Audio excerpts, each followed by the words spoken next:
자, 오늘 하나님 말씀을 보도록 하겠습니다. 요한계시록 2장 1절로 7절 말씀입니다. 자, 신약성경 400면에 요한계시록 2장 1절로 7절 말씀 제봉독해 드리겠습니다. 에베소 교회의 사자에게 편지하라. 오른손에 있는 7별을 붙잡고 7 금촛대 사이를 거니시는 이가 이르시되, 내가 내 행위와 수고와 내 인내를 알고 또 악한 자들을 용납하지 아니한 것과 자칭 사도다 하되 아닌 자들을 시험하여 그의 거짓된 것을 내가 드러낸 것과 또 내가 참고 내 이름을 위하여 견디고 게으르지 아니한 것을 아노라. 그러나 너를 책망할 것이 있나니 너의 처음 사랑을 버렸느니라. 그러므로 어디서 떨어졌는지를 생각하고 회개하여 처음 행위를 가지라. 만일 그러하지 아니하고 회개하지 아니하면 내가 내게 가서 내 촛대를 그 자리에서 옮기리라. 오직 내게 이것이 있으니 네가 니골라 당의 행위를 미워하는도다. 나도 이것을 미워하노라. 귀 있는 자는 성령이 교회들에게 하시는 말씀을 들을지어다. 이기는 그에게는 내가 하나님의 낙원에 있는 생명나무의 열매를 주어 먹게 하리라. 아멘.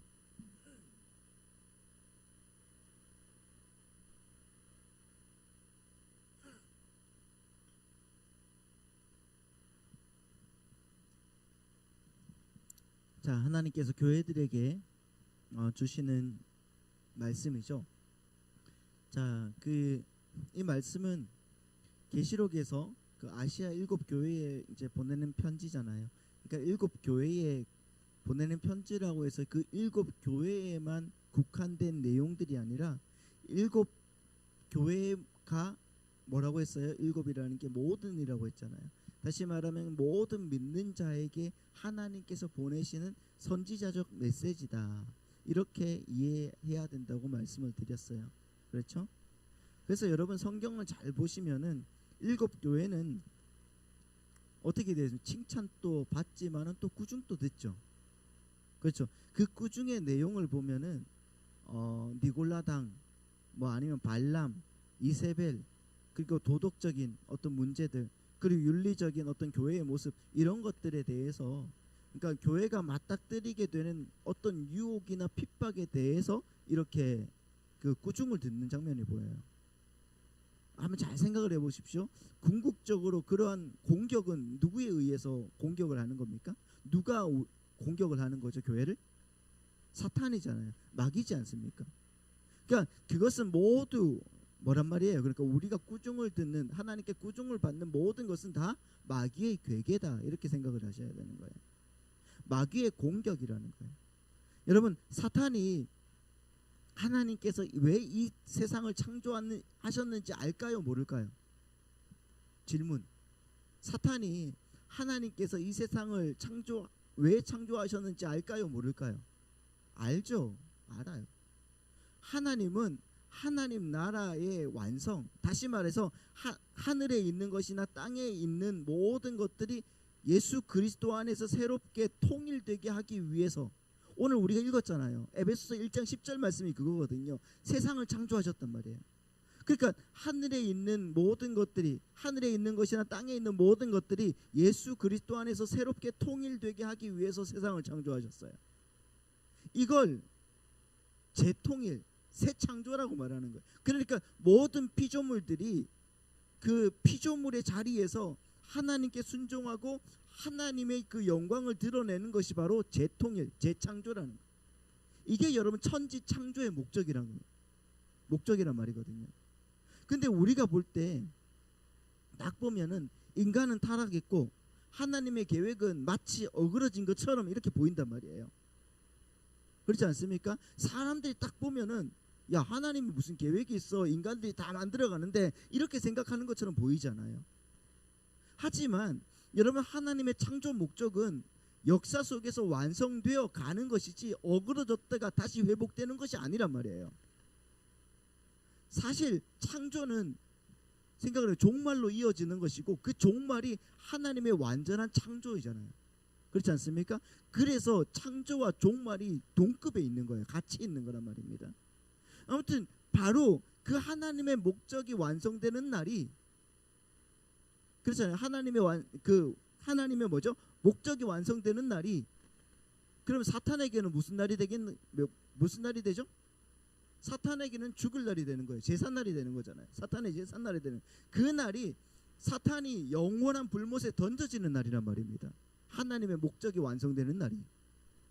그러면 사탄은 어떻게 해서든지 하나님 나라가 완성되지 못하도록 어떻게 해야 돼요? 방해해야 되겠죠. 안 되게 만들어야 되잖아요. 그래서 사탄은 교회를 미혹하고 우리를 공격하는 거예요. 사람들의 마음을 자꾸 미혹시키는 거예요. 너 이래서 안 돼, 저래서 안 돼. 그런 면에서 계시록에서 이 7교회가 공격을 받죠. 공격을 받는 모습은 바로 지금 현재 지상에 있는 교회를 비롯해서 전체 교회가 사탄으로부터 어떻게 공격을 받을 것인가에 관한 내용이란 말입니다. 사탄이 어떻게 너희들을 공격하는지 봐봐, 이거예요. 그리고 오늘 본문에서 하나님은 그 공격에 대해서 어떻게 하면 교회가 변질되지 않고 방어해서 이길 수 있는지에 대해서 아주 여러분 친절하게 설명을 해주고 있는 거예요. 말씀을 통해서.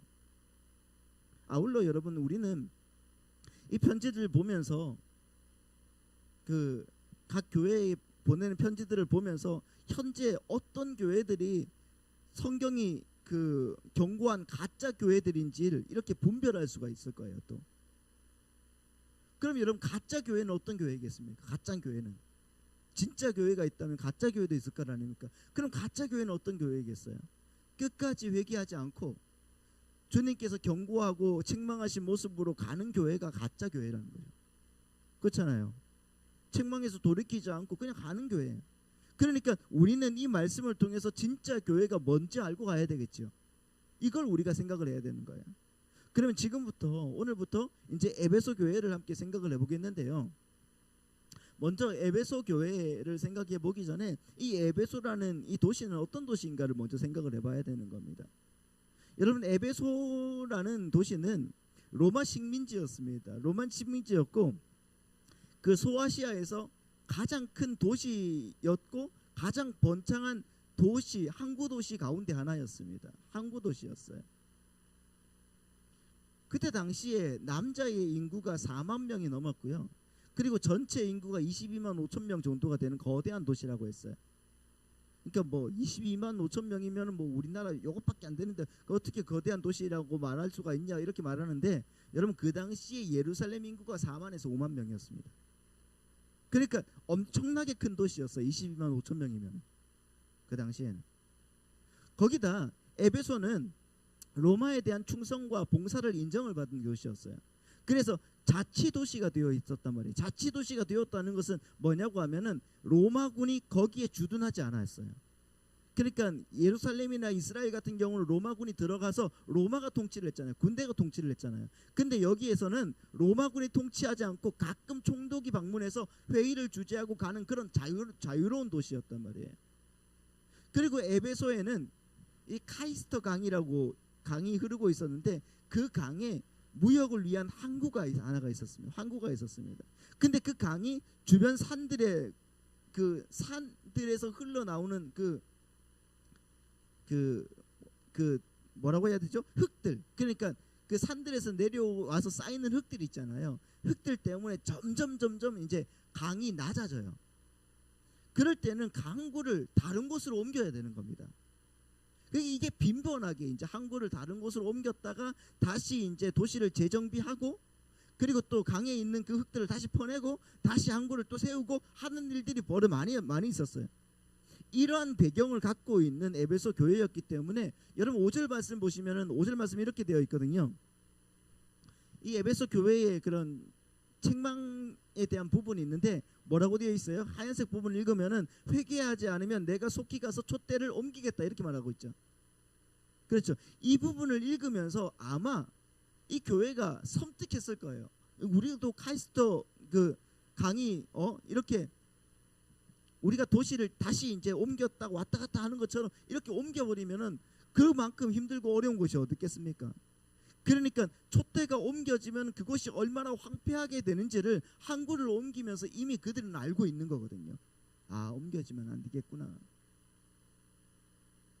그리고 이 에베소는 그 아데미라고 하는 미의 여신, 그러니까 그 뭐라고 아프로디테라고 하죠, 그리스어로. 그러니까 그 아프로디테 여신을 섬기고 있었어요. 아데미뿐만 아니라 수많은 우상들을 섬기던 도시가 바로 그 도시였어요. 그러니까 에베소 정중앙의 저 위에 아데미를 위한 신전이 있었어요. 그러니까 이게 아데미 신전이거든요.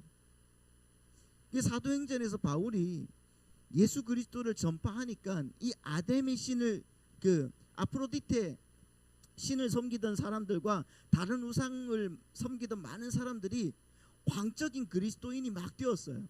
그리스도인이 되면서 우상 판매가, 이제 이게 우상이잖아요. 우상 판매가 시들해졌단 말입니다. 그래서 우상을 만들어 팔던 사람들에게 바울이 어떻게 됐어요? 쫓겨났습니다. 그러니까 말씀을 전하고 사람들이 믿기 시작하니까 우상 판매가 안 되는 거예요. 그래서 우상 판매하는 사람들에게 쫓겨날 정도였어요. 그리고 에베소는 에베소 원주민들과 그리고 헬라인들과 그리고 다른 헬라계 주민들과 유대인들이 함께 섞여 사는 도시였습니다. 그리고 그 에베소는 사도 요한이 반모섬에 유배되기 전까지 목회했던 곳이었어요. 그리고 그곳은 요한이 예수님의 어머니인 마리아를 모시고 살았던 곳이었어요. 그 예수님의 어머니 마리아는 그 에베소에서 세상을 떠났습니다. 그러니까 사도 요한이 에베소에서 60마일 떨어진 이 반모섬에서, 반모섬 있죠? 반모섬에서 예수 그리스도를 만나고 그 예수 그리스도로부터 편지를 받는데 그 처음 편지가 에베소 교회에게 주시는 편지예요. 그래서 반모섬, 그리고 에베소, 서머나, 버가모, 두아디라, 사데, 빌라델피아, 라오디게아, 이 순으로 쭉 가는 거예요. 아시겠죠? 그러면 여러분, 이 편지의 내용, 에베소 교회에 주시는 편지의 내용이 뭘까 한번 보시면 2절부터 한번 보시겠습니다. 2절부터 보시면은 내가 내 행위와 수고와 내 인내를 알고 또 악한 자들을 용납하지 아니하는 것과 자칭 사도다 하되 아닌 자들을 시험하여 그의 거짓된 것을 내가 드러낸 것과 또 네가 참고 내 이름을 위하여 견디고 게으르지 아니하는 것을 어떻게 한다? 안다. 이렇게 말씀하고, 이 내용만 보면 어떠세요? 여러분, 좋은 내용이잖아요. 그렇지 않습니까? 일단 하나님은 에베소 교회를 어떻게 해요? 칭찬하고 계세요. 그러니까 2절과 3절에서 하나님이 뭐라고 하세요? 나는 너희들을 안다고 하세요. 안다. 이 헬라어에서 여러분, 안다라는 그 단어가 참 많거든요. 그 이 안다라는 단어 중에서 제일 흔하게 쓰는 단어가 기노스코라는 단어예요. 기노스코라는 단어인데 이건 그냥 후천적으로 경험을 통해서 지식이 이제 지식을 통하여서 아는 것을 말하는 거거든요. 그냥 내가 이제 우리 장로님을 만나서 장로님을 사귀게 되어서 장로님이 뭘 좋아하는지 알고 어떻게 되는지 알고, 이런 것을 기노스코라고 해요. 그런데 오늘 이 헬라어는, 이 알고라는 헬라어는 뭐냐고 하면 오이다라는 말이에요. 오이다. 이 오이다라는 단어는 그 처음부터 완벽하게 그 삶의 모든 사실을 사진 찍어 아는 것처럼 아는 거예요. 이 사람의 모든 것을 다 아는 거예요. 처음부터 끝까지. 그래서 여기에서 이 오이다라는 단어를 썼는데, 왜냐하면 예수님은 교회의 모든 것들을 어떻게 해요? 쏙쏙들이 다 알고 계시는 분이시기 때문입니다. 믿으십니까? 예수님이 우리 김대수 집사님의 형편만 알고 내 사정은 조금 더 모르시는가? 아니에요. 예수님이 우리 교회만 알고 다른 교회는 모르시는가? 이게 아니고, 예수님은 우리의 모든 사정을 처음부터 끝까지 세세한 것까지 모두 다 통합적으로 알고 계시다는 것을 여러분 믿으시기 바랍니다. 그 알다예요. 오이다. 그러니까 우리 주님께서는 우리 조성희 집사님의 모든 사정을 다 알고 계세요. 아멘. 그렇다니까요. 그 모든 사정을 다 알고 계시는 예수님께서 에베소 교회에게 뭐라고 하시는가? 2절 첫 부분, 자 이렇게 나와 있죠. 시작. 내가 내 행위와 수고와 내 인내를 안다. 이렇게 말합니다. 내가 너의 행위를 안다. 먼저 내가 너의 행위를 안다. 행위, 이 말은 여러분 단수가 아니라 복수형이에요. 그러니까 내가 내 행위들을 안다라는 말. 행위들을 안다. 에베소 교회는 실천에 있어서도 한 가지가 아닌 여러 가지 복수의 실천이 있었던 교회라는 거예요. 여러 가지 많은 것들을 했다는 거예요. 많은 것들을. 그것도 주님이 칭찬하실 행위들이 많았다는 겁니다. 에베소 교회는. 여러분 오늘날 교회가 행함이 없는 것으로 세상 사람들로부터 많은 욕을 먹고 있지 않습니까? 요즘 사람들이 공공연하게 행함이 없는 교회들이라고 1년에 막 어떤 교회는 수백억씩 수천억씩의 그 예산으로 엉뚱한 짓만 하는 교회라면서 얼마나 열을 올리면서 피폭하고 폭격을 하고 그럽니까? 그렇게 우리 교회들이 행함이 없는 것으로 세상의 욕을 먹고 있단 말이에요. 하지만 에베소 교회는 그러한 행함이 어떻게 풍성한 교회였단 말입니다. 게다가 그 행함은 그저 그냥 하는 척하는 행함이 아니라 그 다음에 뭐라고 하고 있어요? 내가 너의 행함을 알고 다음에 수고라고 예수님이 말씀해 주실 정도로 강도가 깊은 실천이었단 말이에요. 행위와 수고, 너희들 수고한다. 그리고 그 수고는 한두 번 하고 마는 수고가 아니라 지속적으로 하는 뭐예요? 인내의 수고였단 말이에요. 인내의 수고. 어떤 박해와 방해가 와도 참고 견디는 지속적인 수고가 있었단 말입니다. 게다가 그 행위들과 그 수고와 인내는 인간적인 야망이나 자랑이 아니라 누구의 이름을 위하여? 누구의 이름을 위하여? 3절입니다. 시작. 또 내가 참고 내 이름을 위하여. 누구의 이름을 위하여? 주님의 이름을 위하여. 예수님의 이름을 위해서 했던 것이란 말이에요. 그 수고를. 에베소 교회는 여러분 이렇게 대단한 실천이 있었던 교회란 말이에요. 그래서 여러분 사도행전을 보시면은 이 에베소 교회에 대해서 이렇게 말씀하고 계시거든요. 한번 보시죠. 사도행전 19장 17절로 보시면은 에베소에 사는 유대인과 헬라인들이 다 이 일을 알고 두려워하며 주 예수의 이름을 높이고 믿는 사람들이 많이 와서 자복하며 행한 일을 알리며 19절 시작. 또 마술을 행하던 많은 사람이 그 책을 모아가지고 와서 모든 사람 앞에서 불사르니 그 책값을 계산한즉 은 5만이나 되더라. 그렇게 우상을 섬기던 에베소 사람들이 마술과 우상에 대한 책들 그 책들이 얼마나 된다고요? 은 5만. 은 5만. 그러니까 지금으로 따지면은 이게 약 한 1,000만 원 정도 가량의 책들을 다 불살랐다는 말이에요.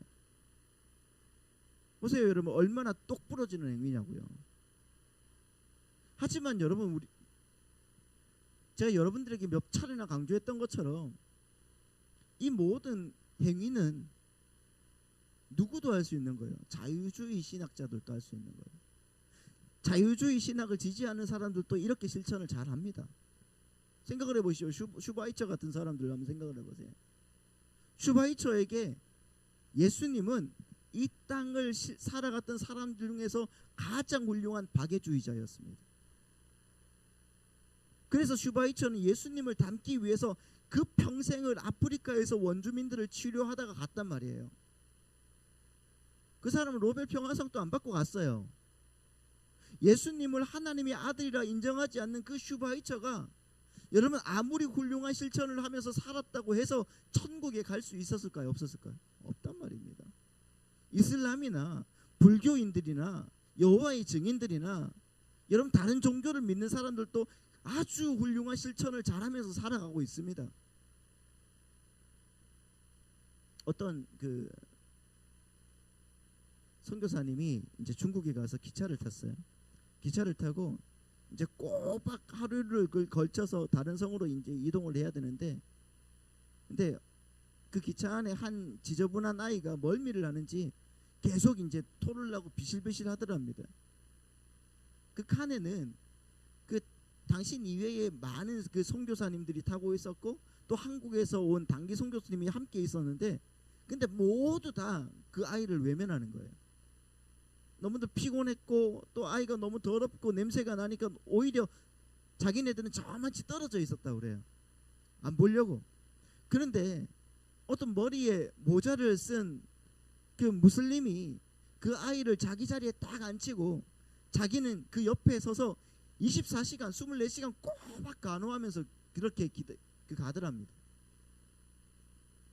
그렇게 여러분 무슬림들이 기독교인들보다 더 많이 실천을 합니다. 왠지 아십니까? 왜냐하면 그들은 그들의 선행을 천국행 기차표 값에 보태야 되기 때문에 그래요. 그렇다고 해서 그들이 천국에 가는가? 바른 교리가 없이 아무리 훌륭한 실천을 하면서 산다고 해서 여러분 절대로 구원을 받지 못한다는 겁니다. 그걸 우리가 믿어야 되는 거예요. 그런데 에베소 교회는 그 정통 교리마저 가지고 있었던 거예요. 여러분 에베소 교회는 바울, 디모데, 아볼로, 브리스길라 그리고 또 사도 요한으로 이어지는 그러니까 성경에 나오는 쟁쟁한 인물들이 목회한 교회였어요. 그렇잖아요? 굉장하지 않습니까? 이런 교회에서 여러분 좀 교인으로 살고 싶지 않습니까? 그렇잖아요. 그리고 사도 바울이 그 3차 전도 여행 때 3년간 머무르면서 두란노 성원에서 매일 5시간씩 2년을 꼬박 그렇게 기독교 교리를 설교했던 교회가 바로 에베소 교회예요. 매일 5시간이면 여러분 오늘날로 따지면 보통 하루에 7편에서 8편 정도의 설교를 들은 거예요. 하루에. 그러니까 2년 동안 꼬박 그렇게 했다고 하면은 여러분 거의 한 5,000편 이상의 설교에 해당하는 교리를 사도 바울로부터 직접 배운 사람들이 바로 에베소 교인들이란 말이에요.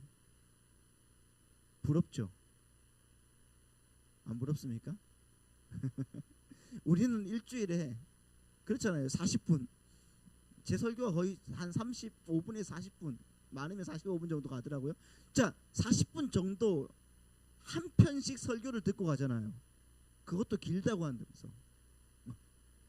그러면 현대를 사는 우리 썬데이 크리스찬들이 꼬박 안 빠지고 몇 년을 들어야 됩니까? 이거를 100년을 들어야 될 분량이 바로 이만큼이란 말입니다. 그 사람들은 그렇게 100년간의 설교를 들은 거예요. 그러니까 그래도 제 설교가 길죠. 그렇게 느끼셔도 어쩔 수가 없습니다만 여러분 에베소 교회는 그렇게 정통 교리에 바로 서 있었기 때문에 오늘 본문 2절 말씀을 보면은 이렇게 나와 있어요. 내가 내 행위와 수고와 내 인내를 알고 또 악한 자들을 용납하지 아니한 것과 자칭 사도다 하되 아닌 자들을 시험하여 그의 거짓된 것을 드러내게 맞죠? 드러낸 것과 그러니까 이렇게 드러낼 수 있는 실력이 있었던 거예요.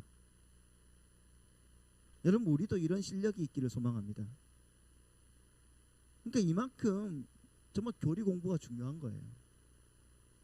알아야지 신천지를 박멸하고 알아야지 여호와 증인들을 어떻게 하죠. 알아야 됩니다. 여러분. 이것은 여러분 사도 바울이 에베소를 떠날 때 이미 경고했었어요. 자, 이 말씀 보세요. 사도행전 20장 말씀 보시면 이렇게 나와 있습니다. 내가 떠난 후에 여기가 에베소 교회예요.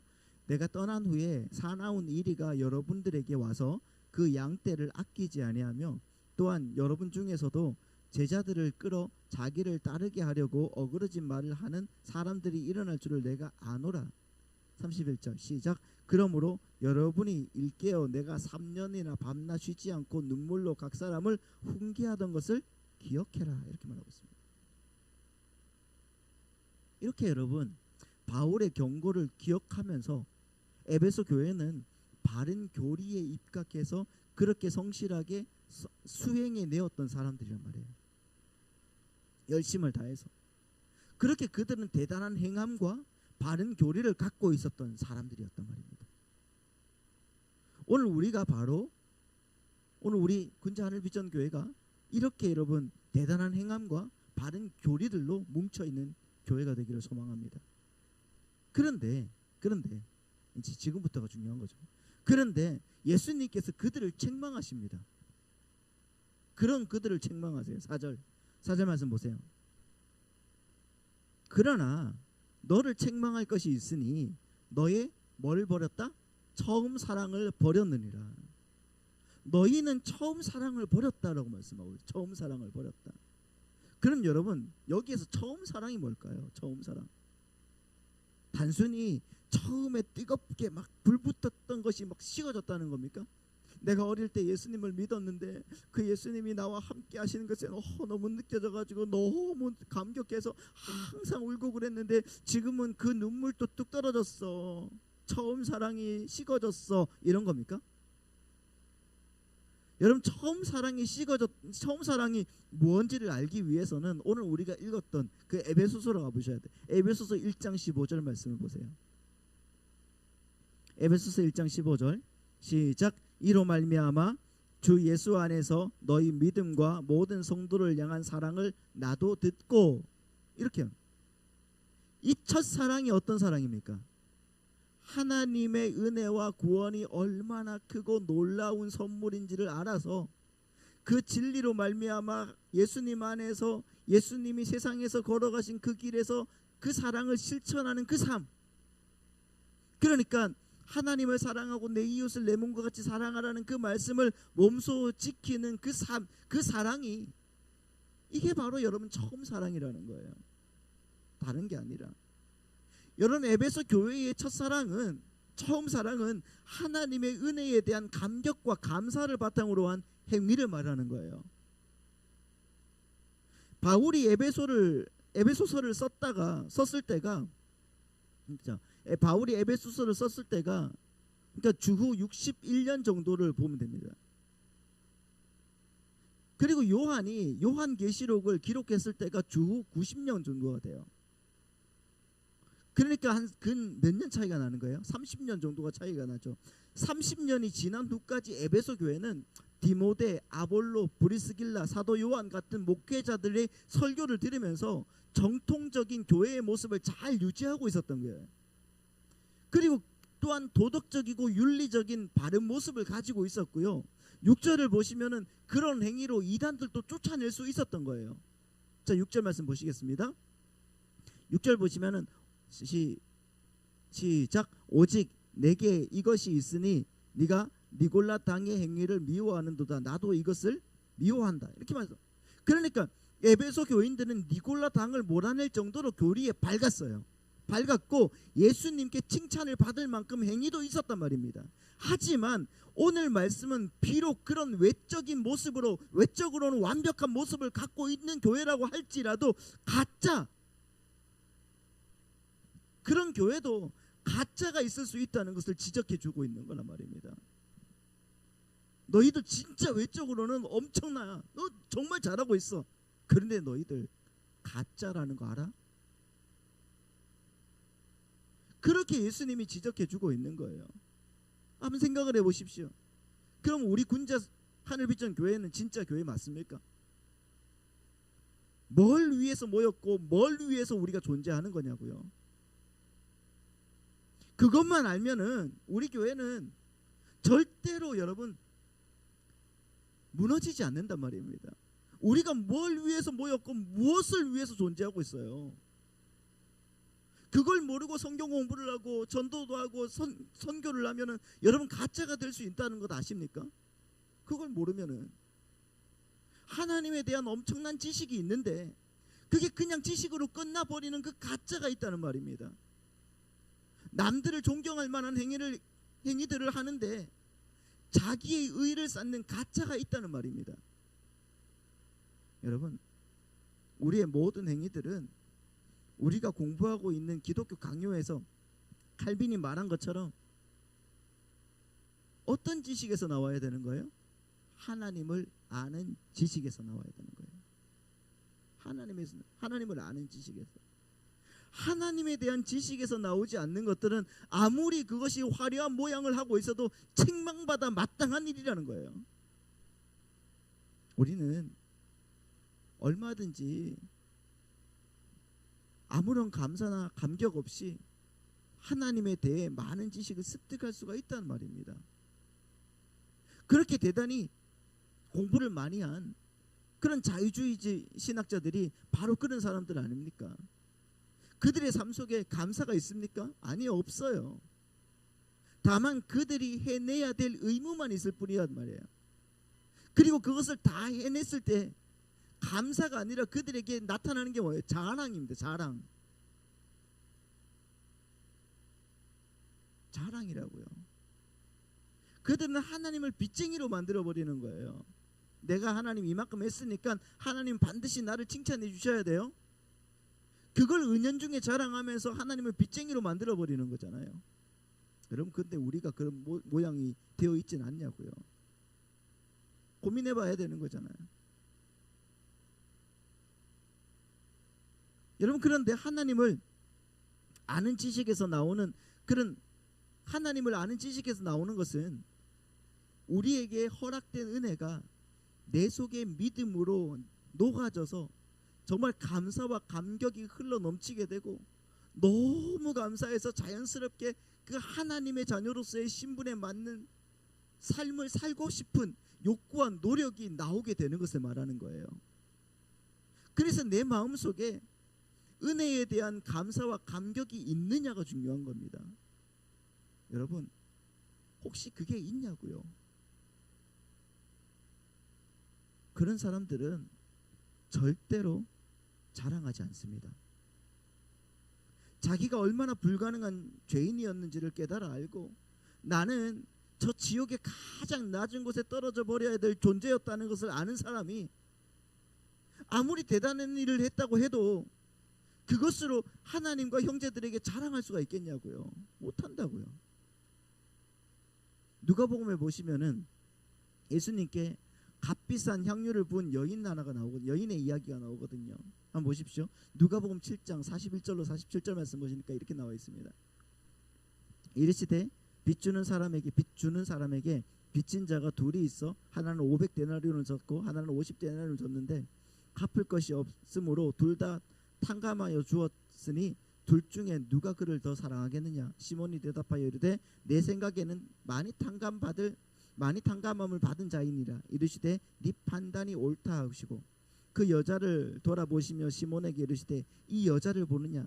내가 내 집에 들어올 때 너는 내게 발 씻을 물도 주지 아니하였으되 이 여자는 눈물로 내 발을 적시고 그 머리털로 닦았으며 너는 내게 입 맞추지도 아니하였으되 그는 내가 들어올 때부터 내 발에 입 맞추기를 그치지 아니하였으며 너는 내 머리에 감람유도 붓지 아니하였으되 그는 향유를 내 발에 부었느니라.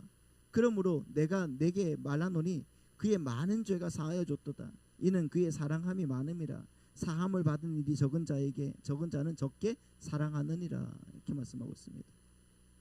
여러분 보세요. 여기 47절 여기서 보시면은 누가 진짜 사랑을 할 수가 있다는 겁니까? 누가 진짜 사랑을 할 수가 있다는 거예요? 누가 많은 사랑을 할 수 있다고요? 자기가 얼마나 불가능한 상태에서 구원을 받았는지를 깨달은 자만이 사랑을 할 수가 있다는 거예요. 그겁니다. 그래서 내가 이렇게 큰 사함을 받았구나. 그걸 아는 사람이 그만큼 사랑할 수가 있다는 겁니다. 그런 사람을 우리는 거듭난 자라고 말하는 거예요. 이 여인은 차마 주님의 얼굴을 쳐다볼 수가 없었습니다. 이 여인은 동네 사람들에게도 버림받은 사람이었어요. 왜요? 이 여인은 창녀였거든요. 그런데 예수님을 알았습니다. 그분이 자기의 구원자라는 것을 깨달았습니다. 그래서 그녀는 예수님의 발에 자기의 전 재산이었을 그 값비싼 향유를 부어버렸어요. 그리고 여러분, 그녀가 자랑했습니까? 동네 사람들, 내가 예수님께 내가 제일 아끼는 나의 전 재산인 그 향유를 부어드렸어요. 나 잘했죠? 이렇게 말했을까요? 아니라고요. 근데 요즘 교회에서 뭔 일을 처음 한다는 사람들은 전부 마이크에 대고 동네 사람들 나 좀 봐라고, 내가 이런 일을 했다고 그러지 않습니까? 교구장도 하고 저기도 하고 이것도 하고 저것도 하고. 아닙니다, 여러분. 정말 거듭난 사람들은 은혜가 뭔지, 믿음이 뭔지 그걸 아는 사람들은 절대 자기의 공로를 내세우지 않는 거예요. 마태복음 25장에 나오는 양과 염소의 비유에서 여러분, 양들이 뭐라고 해요? 하나님, 제가 언제 그런 일을 했습니까? 이거잖아요. 하나님, 나는 그런 일을 한 적 없어요. 하나님, 제가 언제 그런 일을 했습니까? 이렇게 묻지만은 지옥에 떨어질 사람들은, 지옥에 떨어질 염소들은 뭐라고 그래요? 하나님, 내가 언제 그것을 안 했습니까? 이거잖아요. 정신 좀 똑바로 차리시고 한번 좀 확인해 보세요. 나는 이것도 하고 저것도 하고 저것도 했잖아요. 그러지 않습니까? 근데 보십시오. 양도 어떤 행위를 했고 염소도 그 행위를 했잖아요. 그런데 한쪽은 기억하고 한쪽은 기억하지 못해요. 하나님의 은혜가 감사해서 나온 행위는 여러분, 나의 자랑이 되지 않는 자연스러운 것이기 때문에 나의 의로 기억하지 못하는 거란 말이에요. 기억을 못하는데 무슨 자랑이 있을 수가 있냐고요. 모래 위에 지은 집, 반석 위에 지은 집, 둘 다 여러분 집을 지었습니다. 모래 위의 집이 더 화려할 수 있어요. 하지만 화려하게 멋지게 집을 지은 것이 나의 구원의 근거가 되지 않는다는 것입니다.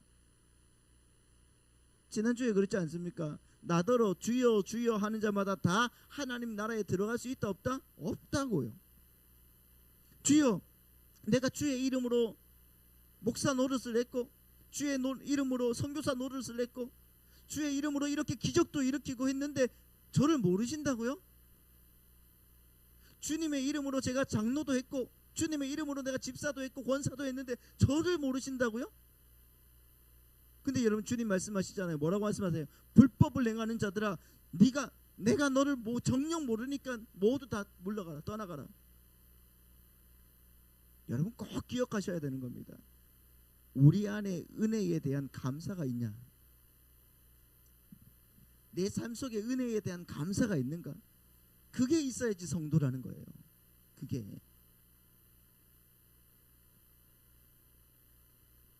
여담입니다만 우리 한국 침례교회, 그 침례교회를 개척한 그 선교사님이 펜윅 선교사님이세요. 펜윅 선교사님. 이분은 하나님의 말씀에 대한 그 갈급함과 순수함 때문에 정말 좋은 선교지보다는 오히려 더 힘든 오지 쪽으로 이렇게 택해서 가셨어요.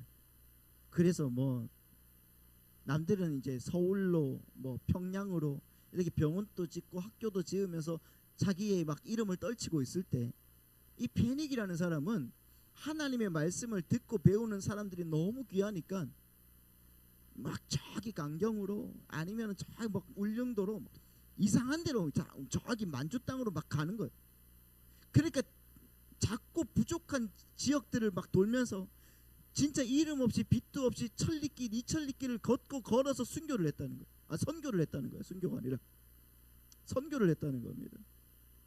여러분, 이분이 뭘 자랑하려고 그렇게 했겠습니까? 자랑하려면 적어도 저기 연세 세브란스처럼 만들어 놓고 자랑을 해야지. 이렇게 교회가 많고 말씀이 풍성하다고 하는 오늘날 그런 열심과 처음 사랑은 솔직히 여러분 다 어디로 갔는지 모르겠습니다. 모여서 기도하자고 하면은 어떻게 합니까? 예배 좀 오라고 하면은 다 외면해. 그게 감사와 사랑을 아는 자들인가? 예배에 좀 와달라고 부탁을 드려야 돼. 좀 와주십시오. 우리는 여러분 시간에 중독이 되어 있는 것들부터 이겨야 되는 거예요. 솔직히 유튜브 보는 것, 뭐 아니면 뭐 잡담하는 것, 술 마시는 것, 게임하는 그런 것들, 그거 여러분 한두 시간만 끊어내도 넉넉하게 기도할 수 있고 성경 볼 수 있잖아요. 여러분 우리가 진짜 하나님께 감사하시는 분들이 많냐고요? 아니면은 자기가 할 것들은 하나도 안 하고 일주일에 딱 한 번 교회에 와서 징징거리면서 하나님 나한테 복 주셔야 돼요 이렇게 말하는 자들입니까? 그런 말뿐인 신앙인들 아니에요? 그 감사와 그 은혜에서 떠난 메마른 행위를 하고 머리만 커져 버린 교회에게 예수님께서 이렇게 말씀하시는 거예요. 뭐라고 하시는가? 5절 말씀 보시죠. 5절. 예수님께서 처방전을 주십니다. 같이 읽을까요? 시작. 그러므로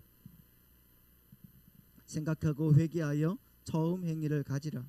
만일 그러지 아니하고 회개하지 아니하면 내가 내게 가서 내 촛대를 그 자리에서 옮길 거야.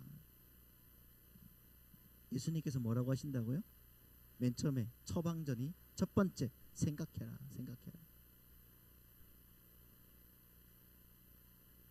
그러므로 어디서 떨어진 것을 생각하라 이렇게 말해요.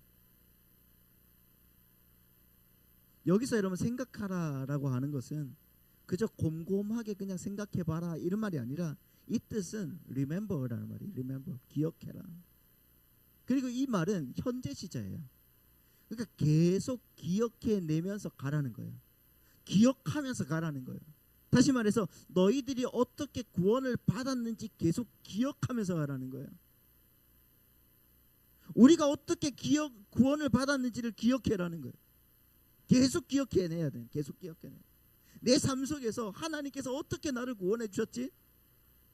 그것만 생각하면 여러분 우리 어떻게 해요? 남이 나에게 뭔가를 잘못했어도 예수님은 나보다 더 큰 일을 행하셨는데 내가 이까짓 거 못 참겠나 이렇게 나오지 않겠습니까? 계속 기억해 가야 돼요. 그 복음을 계속 상고하고 묵상하고 기억해요. 여러분 우리는 금방 교만해질 수가 있어요. 그래서 우리는 계속 기억하고 계속 기도해야 되는 거예요. 그런데 어떻게 기도도 안 하고 성경도 안 읽고 무슨 배짱으로 여러분 신앙생활을 해야 되냐? 말씀을 보셔야 됩니다. 기도하셔야 돼요. 내가 어떻게 구원받았는지를 기억하면서 살아가야 돼요. 할렐루야. 두 번째 처방이 있어요. 두 번째 처방이 뭐죠? 회개해라는 거예요. 회개해라. 그리고 연이어서 뭐라고 그래요? 세 번째는 시작. 처음 행위를 가지라고. 그러니까 회개하라고 하시고 그리고 처음 행위를 가지라. 이 말씀이 둘 다 부정과거 시제예요. 이 부정과거 시제는 어떤 결단을 요구하는 거예요. 결단을. 그러니까 이런 거예요. 김유신 장군이 기생집에 이제 출입을 끊겠다고 결심한 후에 이제 자기가 이제 말에서 잠이 들잖아요. 그런데 말이 이제 김유신 장군이 평소에 잘 가던 그 기생집으로 막 향했단 말이에요. 김유신이 이제 잠에서 딱 깨보니까 기생집 앞이거든요. 그런데 그가 그 자리에서 어떻게 합니까? 말에 칼을 가지고 말의 목을 그 자리에서 베버렸습니다. 그것은 여러분 말에게 책임을 물은 것이 아니라 자신의 결연한 의지를 나타내는 거죠. 하나님의 백성들에게는 바로 그러한 바른 선택에 대한 결연한 의지가 동반되어져야 된다는 겁니다. 그러니까 여러분 처방은 늘 복음을 기억하고 그 복음의 근거에서 자신의 그릇된 삶을 회개하고 바른 선택에 대한 행함의 그런 결단이 있어야 된다는 겁니다. 말씀을 듣고 그렇게 돌이켜 회개하고 행하는 자들이 뭐라는 거예요? 알곡이라는 겁니다. 가짜들은 어떻게 합니까? 조금 마음에 찔리기는 하겠지만 계속해서 그 개가 토해놓은 것 그것 속에서 허우적거릴 뿐이에요. 여러분은 어느 쪽에 속하냐고요? 어떤 것을 우리가 선택해야 되겠냐고요? 다시 말씀을 드렸지만은 여러분 성공과 실패는 우리 차후의 문제입니다. 구원의 차후의 문제라고요. 왜? 하나님이 성공하게 해줄 수도 있고 실패하게 하실 수도 있단 말이에요. 그리스도인들에게 성령이 하시는 일이 뭐라고 했습니까? 여러분 마음속에 거룩에 대한 소원과 행함을 주신다고 하지 않습니까? 그 안에 있는 그 자들이 이기는 자들이다, 이렇게 말하고 있는 거예요. 보십시오. 요한계시록 17장 14절 말씀 보십시오. 같이 시작. 그들이 어린 양과 더불어 싸우려니와 어린 양은 만주의 주시요 만왕의 왕이심으로 그들을 이기실 터이요 또 그와 함께 있는 자들 곧 부르심을 받고 택하심을 받은 진실한 자들도 이긴다, 이렇게 말씀하고 있잖아요. 이긴다. 예수님과 함께 있는 자들이 어떤 자들이다? 이기는 자들이다. 승리자다. 아니 돈을 몇 조 벌고 권력이 뭐 대통령이 되고 그런 사람들이 이기는 자가 아니라 예수님 옆에 있는 자들, 예수님과 함께하는 자들이 이기는 자들이다. 그리고 하나님은 반드시 그 이기는 쪽으로 그를 끌고 간단 말이에요. 노력하다가 실패하는 것은 여러분 당연한 결과로 우리에게 오는 겁니다. 노력하면 실패 안 하십니까? 항상 하시잖아요. 우리 항상 한단 말이에요. 저도 하죠. 하지만 성도는 거듭 실패하는 자신의 모습을 보면서 고통스럽고 또 번뇌하고 좌절하다가 다시 한번 정진해 나가는 거예요. 하지만 또 연거푸 실패할 거예요. 제가 예언을 하겠습니다. 그거는 실패할 거란 말이에요. 그런데 성도는 여기서 나는 하나님의 은혜가 없으면 나는 한순간도 존재할 수가 없는 자구나, 이런 은혜의 필연성을 깨닫게 되는 거예요. 그러다 어느 순간 하나님의 은혜로 쭉 성장한 자신의 모습을 발견하게 된다는 거예요. 그게 바로 신앙생활인 거야. 다른 게 아니에요. 주님의 뜻은 우리더러 이루어내라는 것이 아니에요. 너 이거 해서 이루어내야 돼, 그게 아니란 말이에요. 우리가 이루어낼 수 있었다면 예수님께서 이 땅에 오셔서 죽을 일도 없었던 거예요. 우리를 열심히 교육하고 훈련시키셔서 가능한 일이라면 예수님께서 굳이 죽을 이유가 없지 않습니까? 하나님이 우리를 그렇게 만들어 가신다는 거잖아요. 그때 거기에서 우리의 열심을 동원시키는 거예요. 그때. 그러나 여러분 예수 그리스도의 그 십자가에 의한 구원의 은혜와 감사에 근거하지 않은 그러한 대단한 지식과 그런 행위는 절대로 구원에 이르는 길이 될 수 없음을 여러분이 아셔야 되는 거예요. 실제로 에베소 교회는 어떻게 됐어요? 역사에서 지금 존재하고 있습니까? 아니에요. 흔적도 없이 사라졌습니다. 촛대는 옮겨진 거예요. 하나님의 백성들에게 하나님은 계속 그 경고를 하고 계시는 거예요. 에베소 교회에 있니? 없어요. 봐, 내가 촛대를 옮겨버렸잖아. 은혜를 아는 믿음에서 나온 처음 사랑을 모르는 자들은 그래서 다 가짜라는 겁니다. 은혜를 아는 자들이 이기는 자들이고 이기는 자들만이 생명나무의 과실을 먹을 수가 있다는 거죠. 그들만이 화염검으로 막혀있는 생명나무로 들어갈 수가 있는 거예요. 7절 말씀 보시죠. 시작. 귀 있는 자는 성령이 교회들에게 하시는 말씀을 들을지어다. 이기는 그에게는 내가 하나님의 낙원에 있는 생명나무의 열매를 주어 먹게 하리라. 아담과 그 자손들에게 막혀버렸던 그 생명나무에 이르는 길이 누구에게 열린다는 겁니까? 우리에게 열린다는 거예요. 하나님이 택하신 주의 백성들에게 열려 있다는 사실이 여러분 얼마나 감격스럽습니까? 그러면 우리가 그 그리스도인이 맞다면 우리는 이미 생명나무의 열매를 먹은 자들인 거예요. 그렇지 않습니까? 그리고 먹게 될 거야. 그걸로 만족하셔야지 또 다른 어떤 욕심을 부리면 되겠냐고요. 중국의 진시황이 불로초를 찾아서 헤매다가 그 사람 몇 살에 죽은지 아십니까? 49에 죽었습니다. 제가 49이거든요. 진시황보다 더 오래 사는 거예요. 진시황은 동해에 그런 신선이 살고 있다고 전해 듣고 3,000명의 그 소년 소녀들을 배에 태우고 그 보물을 가득 실어서 불로 장생초를 구해오라고 이렇게 시켰어요.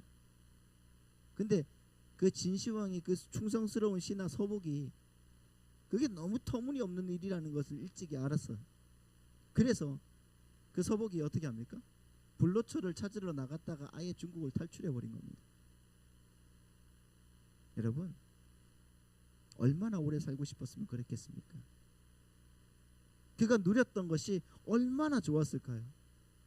그래서 정말 오래 살고 싶었던 거예요. 여러분, 우리가 곧 누릴 것은, 그러나 진시황이 누렸던 것과는 비교할 수 없는 하늘의 왕노릇의 분이란 말입니다. 믿습니까? 게다가 생명나무의 과실까지 먹어서 우리는 영원하게 삽니다. 그 은혜를 입은 자들이 어찌 감사하지 않겠으며 어떻게 그 신분에 맞는 삶을 노력하지 않겠습니까? 그래서 이제 하나님의 그 은혜에 감격한 사람은 그 처음 사랑을 회복해서, 여러분, 이 비루한 인생에게 찾아오신 그 주님을 온전하게 믿음으로, 그렇잖아요, 정말 그렇게 믿음으로 이기는 성도가 되셔서 생명나무의 열매를 먹게 되는, 여러분, 영광스러운 삶을 온전히 살아내시기를 예수님의 이름으로 바라고 축복합니다. 주님께서 그렇게 하게 만드실 줄 믿어요. 여러분, 끝까지 우리 주님 말씀으로 이루어내고 하나님의 말씀으로 영광 돌리는 은혜의 백성 다 되시기를 축복합니다.